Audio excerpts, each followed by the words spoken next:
The fleet of the Galactic Empire appeared in Earth's orbit like hundreds of glowing stars. Admiral Tak stood on the bridge of his massive ship, looking down at the blue planet. His scaled skin shimmered under the soft lights, and his 6 arms worked quickly over the control panels. Finally, he said to his crew, "The last planet in Sector 7. Once Earth submits, our conquest will be complete." The Empire had taken over thousands of worlds across the galaxy. Earth was just one more small planet to add to their collection. Admiral Tak had done this many times before. First, they would send a warning. Then, they would show their power. Finally, the planet would give up and join the Empire. "Send the usual message," he ordered his communications officer. "Give them 3 Earth days to surrender." On Earth, in a mountain research station, Dr. Ju Kim stared at her computer screen with wide eyes. The readings made no sense at first. The energy signatures in orbit were unlike anything she had ever seen. "Run the scan again," she told her assistant, Minho. Minho tapped at his keyboard. "Same result, Dr. Kim. These aren't natural objects." Dr. Kim had spent 15 years working for SETI, searching for signs of life beyond Earth. Now, it seemed life had found them instead. "Call the director," she said, her voice barely above a whisper. "Tell him it's an emergency." Within hours, governments around the world received the same alarming news. Massive ships had appeared in orbit. Military satellites captured images of vessels larger than cities hovering silently above Earth. Then came the message. It appeared on every screen, in every language. "People of Earth, your planet is now part of the Galactic Empire. You have 3 days to surrender your governments to Imperial control. Resistance will result in demonstration of force, followed by planetary pacification. This is not a negotiation." In the underground meeting room of the United Nations, world leaders gathered in panic. On the main screen, General Do-Yun Park stood calmly as chaos erupted around him. "Ladies and gentlemen," he said, his deep voice cutting through the noise, "this day has been long expected." The room fell silent. 27 years ago, our deep space monitors detected transmissions from distant star systems. Messages of pain and surrender as the Empire took over world after world. We knew our turn would come. He pressed a button, and the screen behind him changed to show a massive facility built under the Antarctic ice. This is Project Prometheus. For almost 3 decades, the world's top scientists have been working in secret, studying technology we found in a crashed alien ship on Mars. Gasps filled the room. This had been kept from even most world leaders.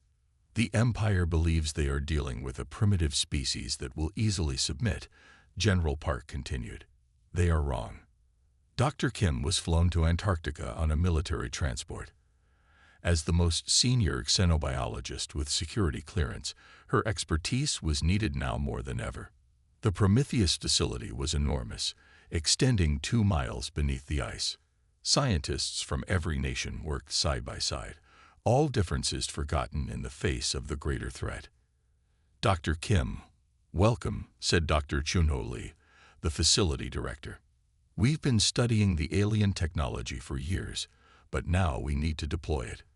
He led her through secure doors to a vast chamber. In the center stood what looked like a satellite, but unlike any satellite she had ever seen. Its surface shifted colors like oil on water. "This is one of 300 we've built," Dr. Lee explained, "based on the technology we found. They're already in orbit, disguised as regular communications satellites." "What do they do?" Dr. Kim asked. "They create an energy field that disrupts Imperial technology.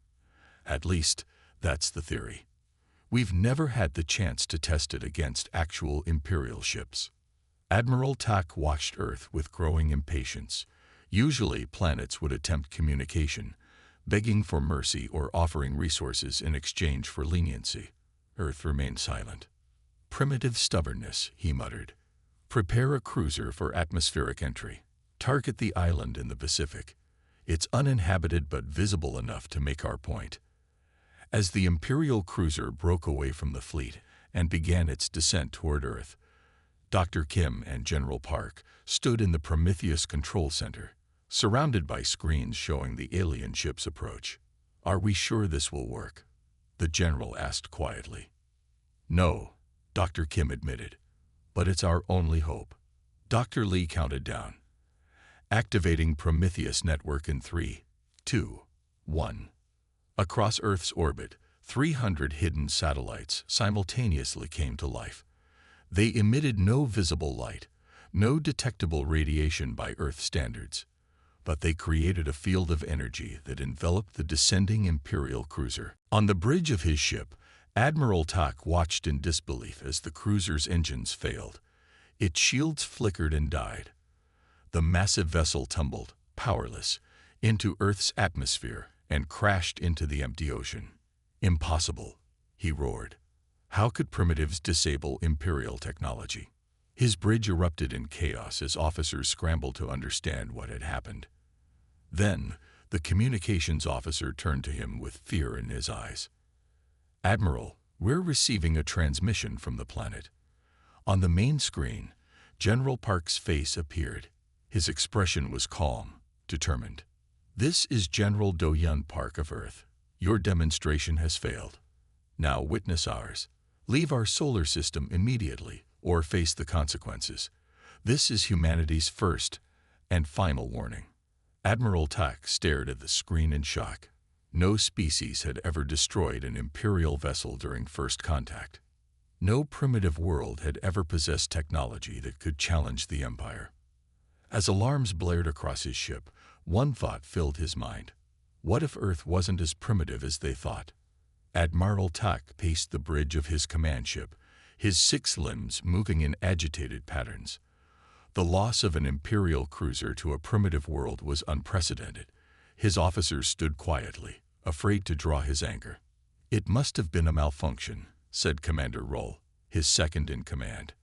"These humans could not possibly possess technology capable of challenging us." Admiral Tak stopped pacing and stared at the blue planet on the main screen. "No malfunction. They were prepared for us." He turned to his science officer. "Analyze that energy field that disabled our cruiser. I want answers." The science officer bowed. "We are working on it, Admiral. The energy signature is unusual."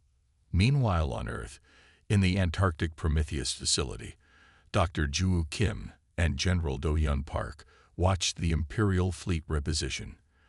The alien ships moved away from Earth's atmosphere but maintained orbit. "They're being cautious now," General Park said. "Our warning worked, but they won't retreat yet." Dr. Kim nodded, studying the data from the Prometheus network.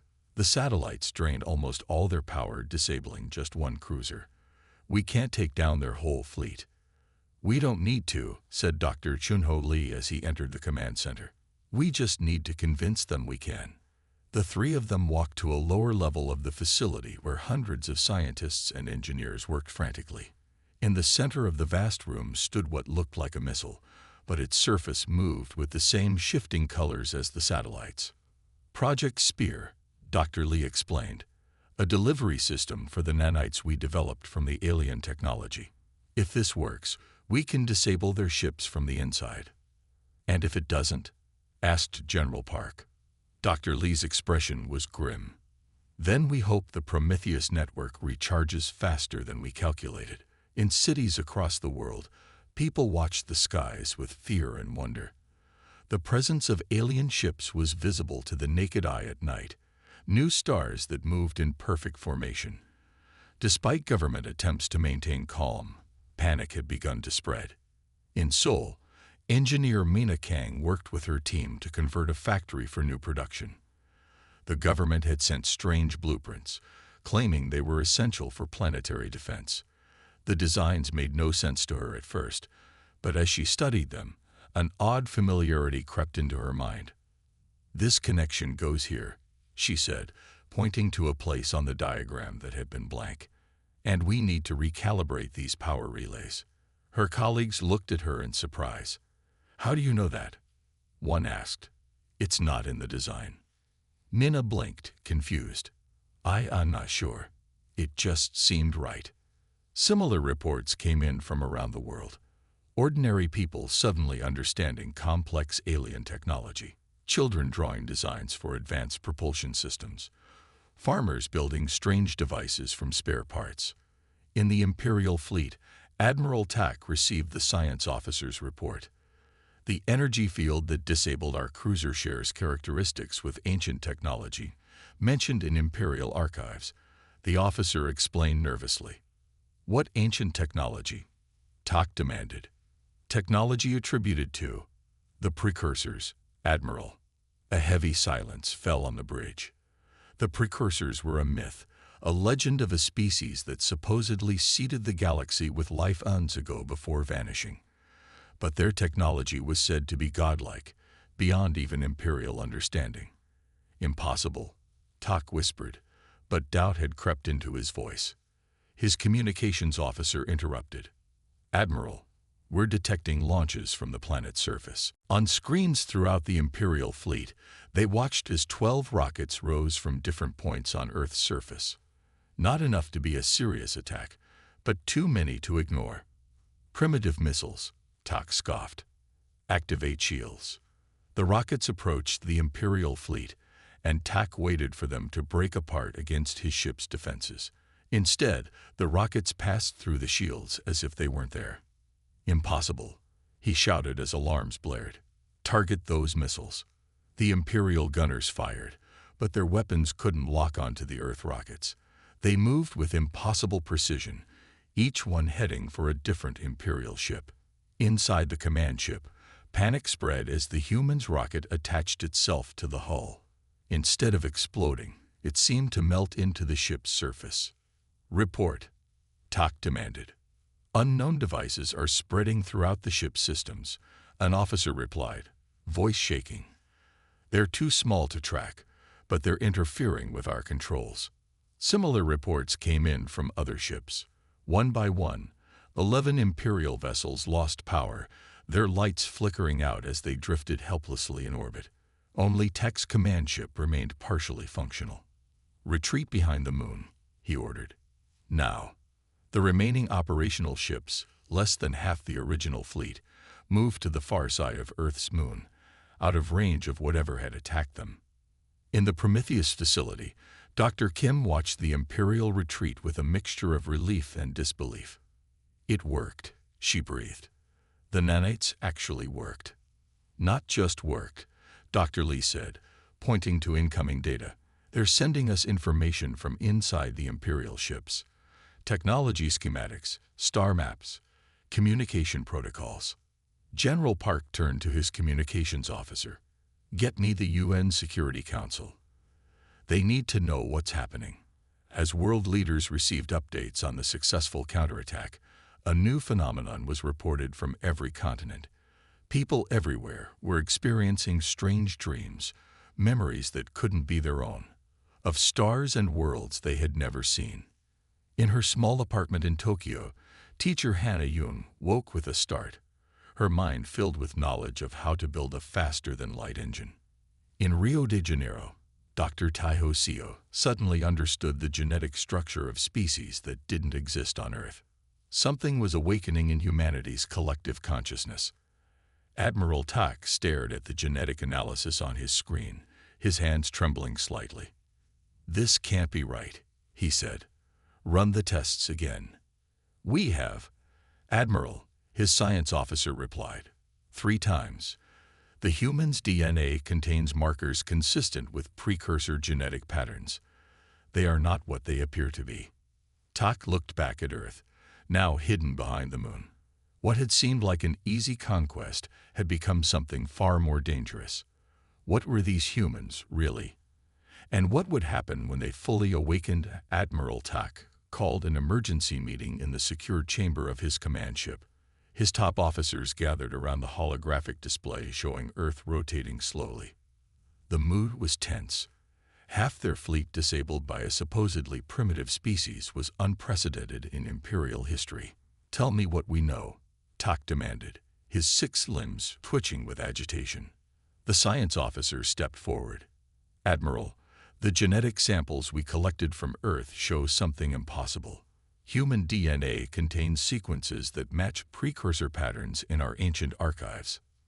Murmurs spread through the chamber. The precursors were considered myths by many, though the Empire's oldest records spoke of an advanced species that disappeared long ago. Are you suggesting these humans are precursors? Commander Rule asked, disbelief in his voice. Not exactly, the science officer replied. More like descendants, or perhaps vessels. Admiral Tak slammed one of his limbs on the table. That's impossible. The precursors vanished thousands of years ago. These humans were swinging from trees until recently. That's what makes no sense, the science officer continued. Their history shows a primitive species that suddenly advanced at an incredible rate. From simple tools to space travel in a few thousand years, no other species has evolved so quickly. Deep beneath the Antarctic ice, Dr. Ju Kim worked frantically to decode the alien data crystals found in the crashed ship decades ago. For years, these crystals had resisted all attempts to access their contents, but now, somehow, the encryption was breaking down on its own. This can't be happening, she whispered as symbols flowed across her screen, somehow becoming more understandable by the minute. General Park entered the lab, his face grave. Dr. Kim, we're getting strange reports from around the world. People having the same dreams, engineers suddenly understanding alien technology, children drawing star maps of places we've never seen. Dr. Kim looked up from her screen. It's all connected. Look at this. She pointed to the streaming data. These aren't alien records. They're our records, human records, from a time long before our recorded history. The data crystal projected a holographic image, a star map showing hundreds of worlds, all marked with the same symbol. The precursor empire, Dr. Kim said softly. Our empire. She turned to General Park, her eyes wide. We were them. The precursors didn't vanish. They came here, to Earth, and became us. In Tokyo, engineer Mina Kang sat in her apartment, drawing designs that flowed from her mind like memories. Ship engines, weapons, communication systems, all far beyond current human technology. Yet they felt familiar, like remembering a song from childhood. Her phone rang. It was her brother, Shunho, calling from Seoul. Mina, are you having strange dreams too? He asked without greeting. Not dreams, she replied. Memories. Things I shouldn't know but do. It's happening to everyone, Junho said. The news says millions of people around the world are experiencing the same thing. In cities across Earth, this awakening continued. Ordinary people suddenly found themselves understanding complex equations, speaking languages they'd never learned, remembering places they'd never been. In the Prometheus facility, Dr. Kim and General Park gathered with world leaders via secure video link. The room was silent as Dr. Kim explained what they had discovered. The data crystals tell a story, she began. Long ago, a species called the Precursors created a peaceful alliance spanning thousands of worlds. They were the most advanced civilization the galaxy had ever known. She changed the display to show a different star system. Then a rebellion began, a faction that believed in conquest rather than cooperation. They called themselves the First Empire, the ancestors of our current invaders, General Park added. Dr. Kim nodded. A war followed. The precursors were peaceful and unprepared. They were driven back world by world until only a small group remained. They fled to a primitive planet on the edge of the galaxy, Earth. The leaders watched in stunned silence as Dr. Kim continued. They couldn't defeat the Empire, so they chose another path. They merged with the early humans on Earth, hiding their consciousness and knowledge deep within our DNA, to be awakened when needed. And the Imperial arrival triggered this awakening, said the Secretary General of the UN. Yes, Dr. Kim confirmed. The precursors became us. We are their descendants, carrying their legacy in our genes.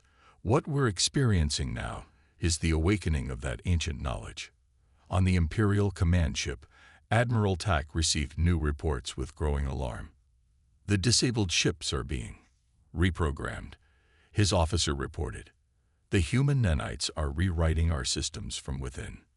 Can we stop them? Tak demanded. No, Admiral. They seem to know our technology better than we do. This was impossible. How could primitives understand Imperial systems so completely?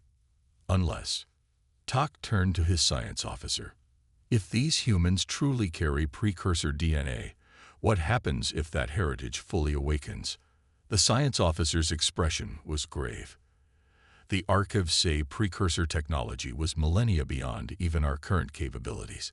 They could manipulate energy, matter, even space-time itself. And if Earth fully remembers this knowledge, then the Empire faces an enemy it cannot defeat. Back on Earth, in a small lab within the Prometheus facility, Dr. Kim made a personal discovery. She had been testing her own DNA against the patterns found in the alien data. This can't be right, she said to herself, running the comparison again. Her DNA showed more precursor markers than any other sample, much more, as if she carried a more direct lineage. As she stared at the results, a strange feeling came over her. Memories that weren't hers, or rather, weren't her current self's, began to surface. She remembered stars seen from worlds with purple skies. She remembered the fall of ancient cities to Imperial forces. She remembered the desperate plan to preserve their civilization by hiding within a younger species. When General Park found her, she was sitting perfectly still, tears streaming down her face. "Dr. Kim," he asked cautiously, "are you all right?" She looked up, her eyes somehow different, older, wiser, filled with the knowledge of millennia. "I remember," she said simply. "I remember everything." In orbit, the Imperial fleet received a transmission request from Earth. When Admiral Tak opened the channel, he expected to see General Park again. Instead, the face of Dr. Kim appeared on screen, her expression serene, but her eyes burning with ancient knowledge. "Admiral," she said, her voice overlaid with harmonics that made the Imperial crew flinch. "Your Empire has made a grave mistake coming here." Tak felt a chill run through his body. He was no longer looking at a human scientist. He was facing something much older and more powerful. "Who are you?" he asked. "I am the awakened memory of those you tried to destroy long ago," Dr. Kim replied. "And Earth remembers its true heritage now. Your Empire's time of conquest is over." Admiral Tak's ship trembled as Earth's second wave of attack began. This was nothing like the first strike. Now, small objects left Earth's atmosphere, hundreds of them, too small to be conventional weapons. "What are those?" he demanded, pointing at the screen. His sensor officer looked confused. "They appear to be seeds, Admiral." "Seeds," Tak hissed, explaining. "Organic-based technology, similar to what's in our oldest archives about precursor methods." The tiny seed-like objects moved with purpose, evading all attempts to destroy them. They attached themselves to the hulls of Imperial ships, then seemed to grow, spreading like vines across the metal surfaces. "Cut them off," Tak ordered. "We can't," his officer replied. "They're integrating with our systems at the molecular level." Across the Imperial fleet, ships began to lose power. Weapons systems failed first, then propulsion, and finally life support. Panic spread as the remaining functional ships tried to move away from Earth. On the surface of the planet, Dr. Joo Kim sat in a specially designed chamber in the Prometheus facility. Her eyes were closed, but her mind was more active than ever before. The precursor memories had fully awakened in her, providing access to knowledge spanning thousands of years and hundreds of worlds.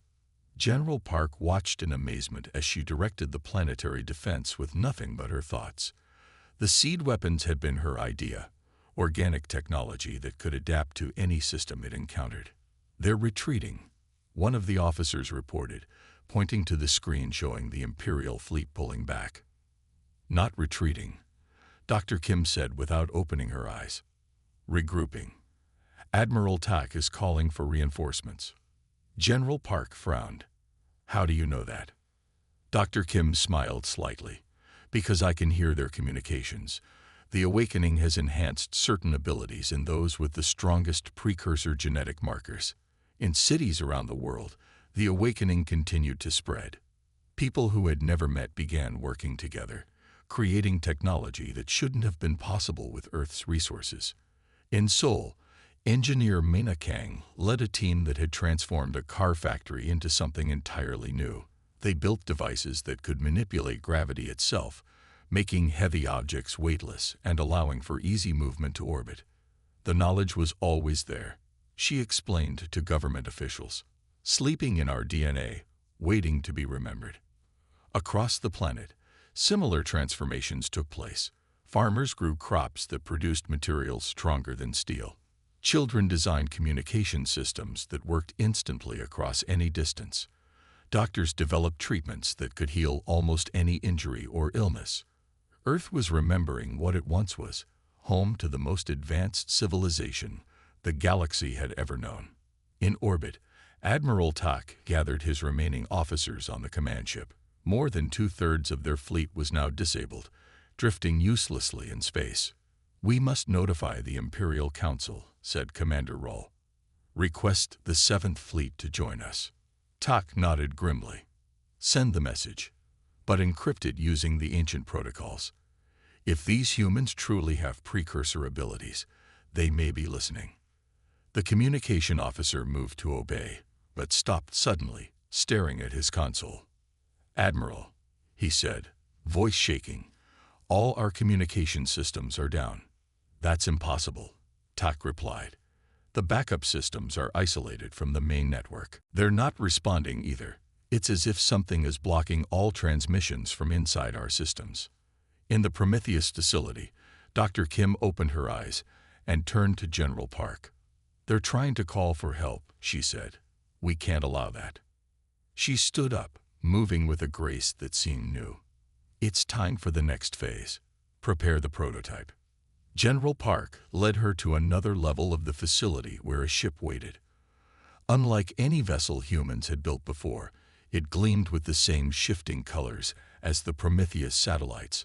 It was small, designed for only a few people, but its capabilities far exceeded anything in Earth's previous space programs. Will it work? General Park asked as technicians prepared the ship for launch. Yes, Dr. Kim replied simply. It remembers how to fly. In orbit, Admiral Tak watched with growing dread as a small ship rose from Earth. It moved with impossible grace, evading automated defenses without seeming to try. Target that vessel, he ordered. Weapons are not responding, Admiral, his officer replied. The Earth ship approached Tak's command vessel, stopping just outside visual range. Then, a transmission came through on all frequencies, bypassing the communications blackout somehow. Dr. Kim's face appeared on the main screen, her eyes now glowing slightly with an inner light. Admiral Tak, she said, your empire has forgotten the lessons of the past.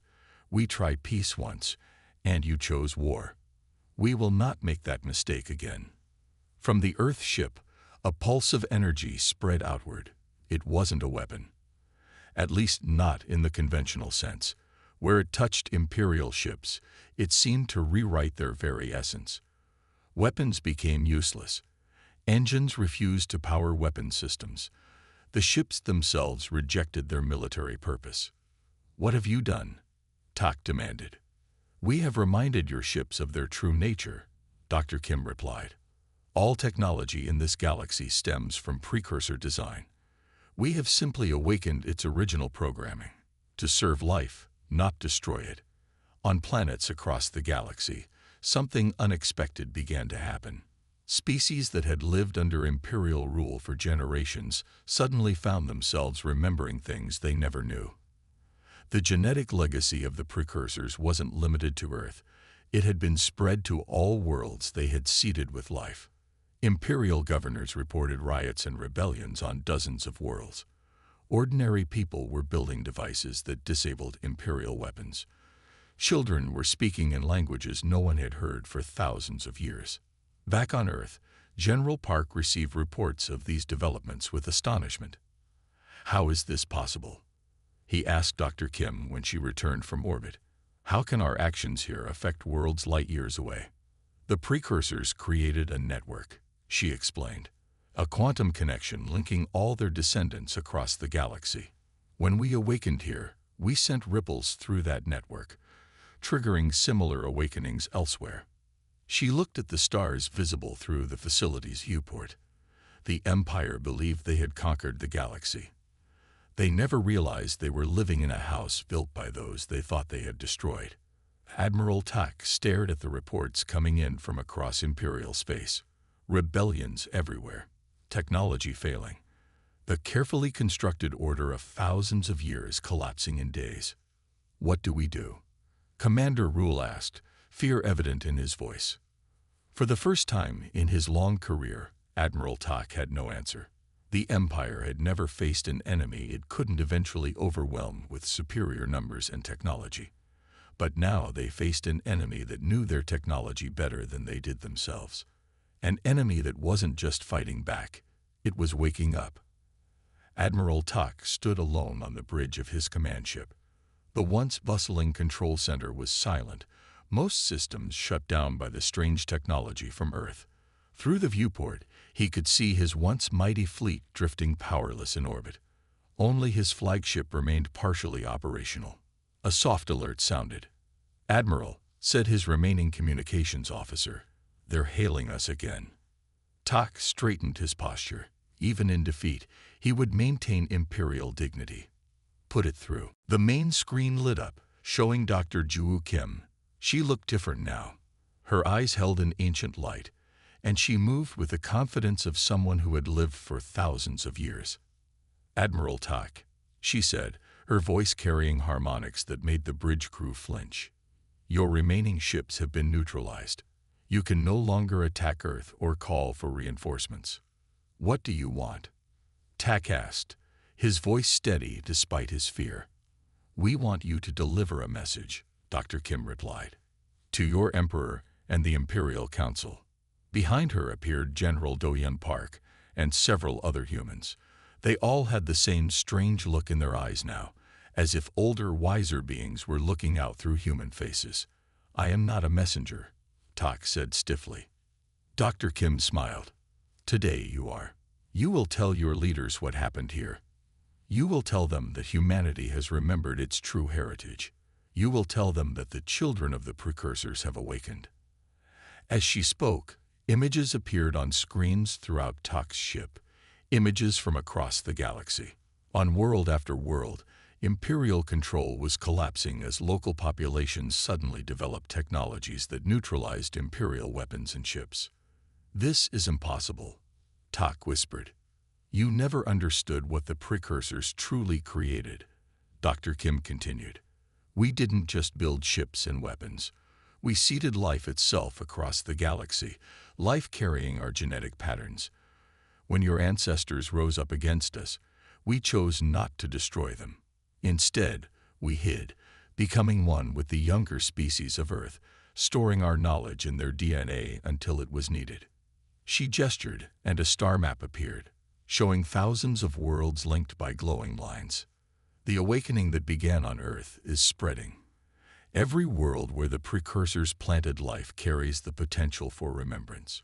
Your empire is built on our foundations, using our technology without understanding its true nature." On the Imperial homeworld, chaos reigned. The Emperor watched in horror as reports came in from every sector of space.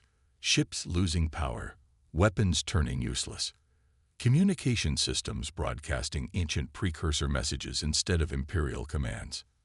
In the rural provinces of the homeworld itself, ordinary Imperial citizens began dreaming of stars they had never seen. Children drew pictures of technology no one had taught them about. The awakening had reached even the heart of the Empire. The Emperor summoned his High Council, but before they could meet, a message arrived from Earth. It played automatically on every screen in the Imperial Palace. Dr. Kim's face appeared, her eyes glowing with precursor awareness. People of the Empire, she said, for millennia, you have believed yourselves to be conquerors, extending your rule across the stars through force and fear. Today, that illusion ends. She raised her hand, and behind her appeared images of thousands of worlds, their populations awakening to their true heritage. The precursors you thought long dead have merely been sleeping, waiting for the right moment to return. We hid our consciousness in the genetic code of countless species, including your own. Yes, even the people of the Empire carry precursor DNA. In his palace, the Emperor felt strange memories surfacing in his own mind. Memories of stars seen from different eyes, of technologies beyond even imperial understanding. We offer you a choice, Dr. Kim continued. Continue your path of conquest and face a galaxy fully awakened to its true potential, or join us in remembering what we all once were, builders and creators, not destroyers. Back on Earth, Dr. Kim ended the transmission and turned to General Park. Will they listen? He asked. Some will, she replied. Others will resist. But the awakening cannot be stopped now. It spreads through the quantum network that links all precursor descendants. Across Earth, remarkable changes continued. People built technologies that should have taken centuries to develop. Ancient wisdom surfaced in dreams and visions. Humanity was becoming something new, or rather, remembering something very old. In his ship, Admiral Tak received permission to return to Imperial space. As his crippled flagship limped away from Earth, he looked back at the blue planet. They were there all along, he said to himself, hiding in plain sight. The few functional screens on his bridge showed news from across the galaxy. The Empire was facing rebellion on a scale never seen before. But these weren't ordinary rebellions fought with weapons. The subjected worlds were simply remembering, awakening to abilities and knowledge that made imperial rule impossible. 6 months later, Dr. Kim stood with General Park on a hilltop overlooking Seoul. The city had changed dramatically. Buildings now contained technologies that seemed magical, self-repairing structures, pollution-eliminating systems, energy sources that drew power directly from the quantum fabric of the universe. Similar transformations had occurred in cities around the world. Earth was becoming what it had once been, a center of precursor civilization. The Imperial delegation arrives tomorrow, General Park said. They're sending their High Chancellor to negotiate terms. Dr. Kim nodded.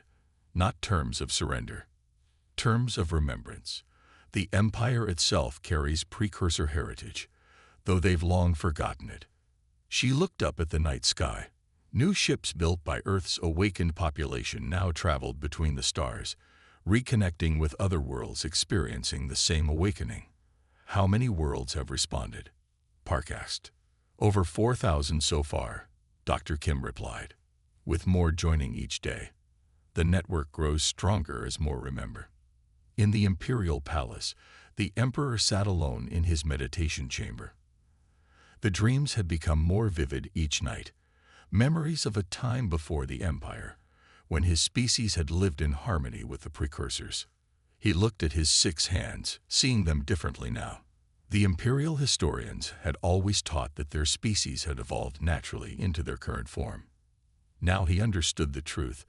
They too had been shaped by precursor influence, designed to work alongside them as partners, not conquerors. Tomorrow, his chancellor would meet with the humans of Earth, not to demand their surrender, but to begin the process of remembering what the galaxy once was. As dawn broke over Earth, Dr. Kim felt the quantum network strengthening. Across thousands of worlds, billions of beings were remembering their shared heritage.